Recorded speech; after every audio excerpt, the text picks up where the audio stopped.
What up? It's Jimmy from odds.com. This is a clip from our big NCAA March Madness tournament breakdown of the East region. To check out the entire show, hit the link at the bottom of the screen. It's available exclusively on odds.com.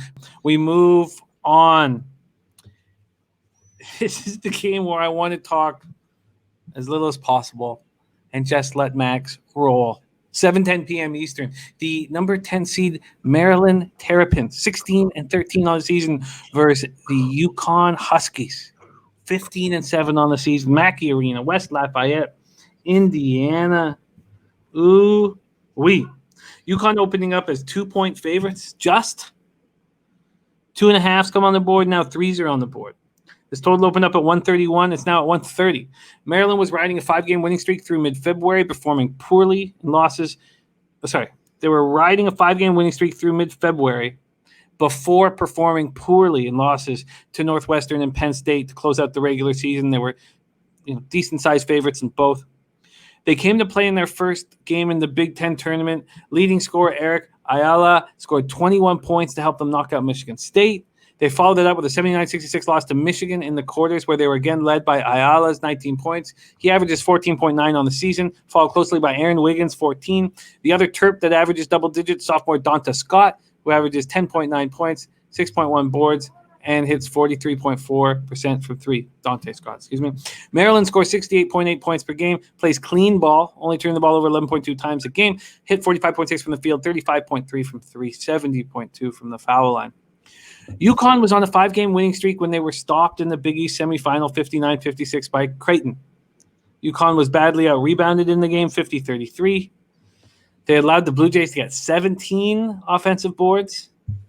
During the game, point guard and second leading scorer R.J. Cole smashed his face on the hardwood. He's on the injury report as questionable with a concussion. Max will tell us all about that, whether he's good to go.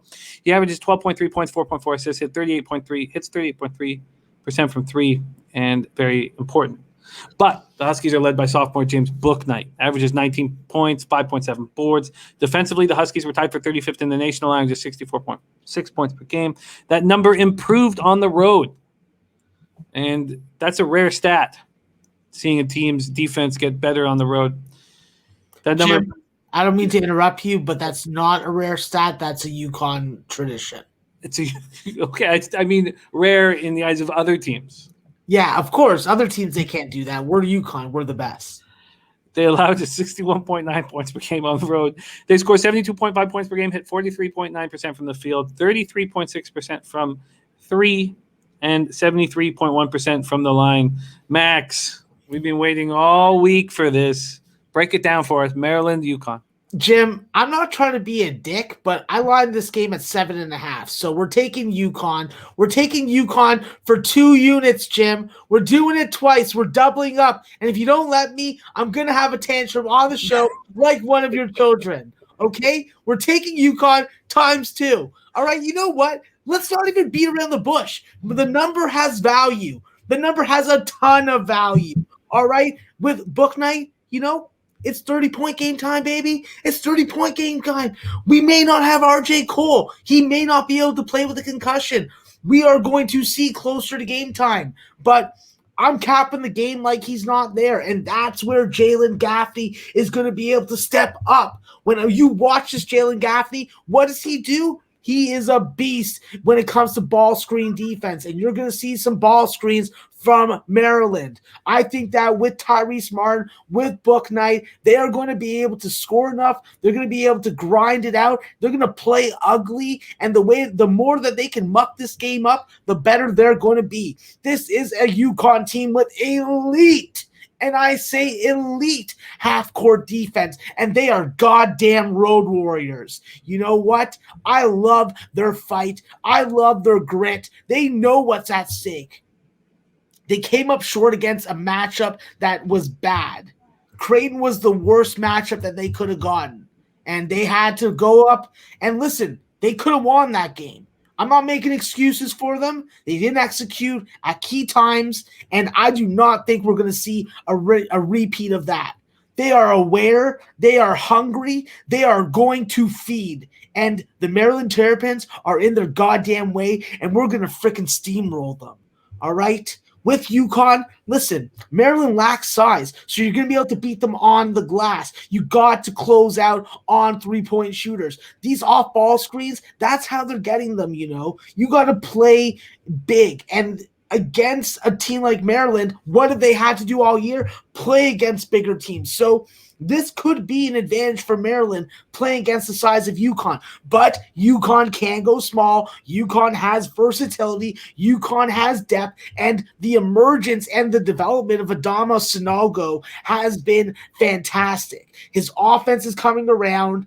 And I just think that whether Maryland is trying to press UConn or trying to run that 3-2 zone, it isn't going to matter. UConn is going to dominate defensively in the first half, where I think that they have at least a 4.5-point advantage. I think that if they can hold Maryland to 25 or less, they are going to be able to maintain the second half, because they are one of the rare teams that get stronger as the game goes on. The coaching is that elite at UConn. And everybody's knocking them at the free throw line, but you look at the box scores, you freaking add them up, and you average that shit out, 81% over the last 5 games. So you're taking away one of the biggest minuses on this team from earlier on in the season. And I just think UConn's going to crush on the glass. They're going to win the turnover battle. And when you're a neutral court road warrior like a UConn Husky, you haven't been in this tournament in a while. It's time to make your mark. And the Terrapins, they're in our way, and they're not going to like what they get. Sign me up with UConn. 2 units. Full game spread. If you want 2 units, you can go first half full game. Jim, I'll take the spread, and then I'll take damn. I can't take the money line. No, you can't. Too much juice.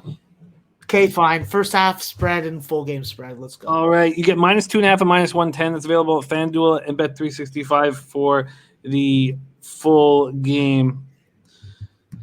And let's see what we can get them for first half. All right. Here we go. So we have a -1.5 at -110 at 365. At FanDuel, we have -1.5 and -110 as well. Bet MGM, they are hanging a. Sorry, I'm moving quick as I can. Same thing, -1.5 and -110. Can Circa help out here? And same thing, -1.5, -110. Okay, so let's just try one last look at Fox Bet. And Fox Bet isn't giving us spreads for first half, so we know that. Okay, so first half, -1.5 and -110. Full game, -2 and -110. So we'll give them the FanDuel both. Okay, that was a lot of fun. I hope that it's UConn, Alabama in the second round, and I get to watch this one more time. Jim, if it's not UConn, Alabama, you may have to put out a freaking a reward for someone finding me crying in a corner with a shower on. Yeah, it won't be pretty. I don't know who to go to. I'll go to the doctor stripper. And hey, listen, Dr. Mandy, she's always in communication with me, you know, whether I have a bad dream or I had a dream about her or I want to see her, you know, always willing to answer and pick up the phone to a loyal and devoted client. She needs a TV show. Well, she needs more than that. A topless TV show. The next spot on the card, 9:40 p.m. Eastern, is the winner of the UCLA Michigan play-in versus BYU. We will cap that game when we know who's playing BYU.